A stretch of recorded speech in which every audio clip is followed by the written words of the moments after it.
சேற்றில் விழுந்த என்னை அவர் தூக்கி எடுத்தார், நாற்றமெல்லாம் ஜீவ ரத்தம் கொண்டு மாற்றினார். ஆனந்தம் கொள்ளுவேன், அவரை நான் பாடுவேன் உயிருள்ள நாள் வரையில்.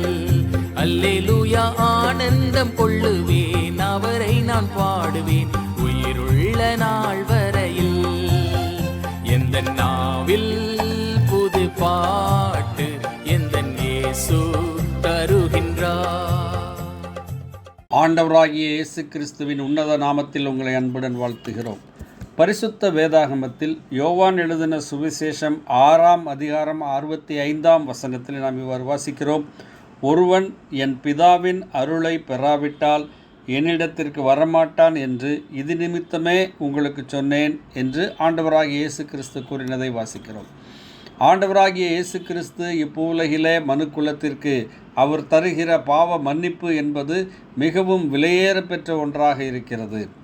அதனை குறித்து எபேசியருக்கு எழுதின நிருபம் 2ஆம் அதிகாரம் 8ஆம் வசனத்திலே அப்போஸ்தலனாகிய பவுல் கூறுகிறார், கிருபையினாலே விசுவாசத்தை கொண்டு ரட்சிக்கப்பட்டீர்கள், இது உங்களால் உண்டானதல்ல, இது தேவனுடைய ஈவு என்று சொல்லுகிறார். ஆம் அருமையானவர்களே, மனுக்குலத்தின் ஒவ்வொரு மனிதனுக்கும் தேவன் கொடுக்கிற ஈவு என்பது பரிசு, கிஃப்ட். என்ன என்று சொன்னால் பாவத்தின் பிடியிலிருந்து விடுதலை, பாவத்தின் தண்டனையிலிருந்து விடுதலை. அருமையானவர்களே, இந்த பாவ மன்னிப்பு என்பது அல்லது ரட்சிப்பு என்பது ஒரு விலையேற பெற்ற காரியமாக இருக்கிறது. தேவகுமாரன் இந்த உலகத்திலே மனிதனாக வந்து மனிதன் ஒவ்வொருவரின் பாவத்தையும் தன் பேரிலே ஏற்றுக்கொண்டு சிலுவையிலே ஜீவன் கொடுத்து மரித்து அடக்கம் பண்ணப்பட்டு 3ஆம் நாள் உயிர்த்தெழுந்து இந்த மன்னிப்பின் கிரியையை அவர் செய்து முடித்திருக்கிறார். இது விலையேற பெற்றது. அருமையானவர்களே, கல்வாரி சிலுவையிலே நம்முடைய மீட்புக்கு கிரயமாக கொடுக்கப்பட்ட விலை ஆண்டவராகிய இயேசு கிறிஸ்துவினுடைய ஜீவனாய் இருக்கிறது. ஆண்டவராகிய இயேசு கிறிஸ்துவின் மாசற்ற பரிசுத்த இரத்தமாய் இருக்கிறது.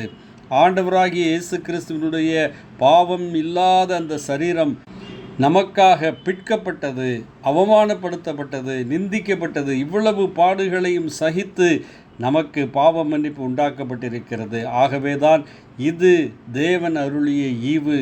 இதை நாம் இலவசமாய் பெற்றுக்கொள்கிறோம். ஆனால் இதனுடைய விலை மதிப்பு என்பது அளவிடப்பட முடியாததாக இருக்கிறது.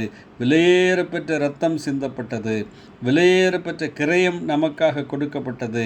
ஆம் அருமையானவர்களே, அப்போஸ்தலனாகிய பவுல் சொல்லுகிறது போல கிருபையினாலே விசுவாசத்தை கொண்டு ரட்சிக்கப்பட்டீர்கள். யாரெல்லாம் ஆண்டவராகிய இயேசு கிறிஸ்துவின் பேரிலே இந்த பலிமரணத்தின் பேரிலே விசுவாசம் வைக்கிறார்களோ அவர்களுக்கு பாவ மன்னிப்பு கிருபையினால் அளிக்கப்படுகிறது. தேவன் நம்மீது வைத்த இரக்கத்தினால் அளிக்கப்படுகிறது.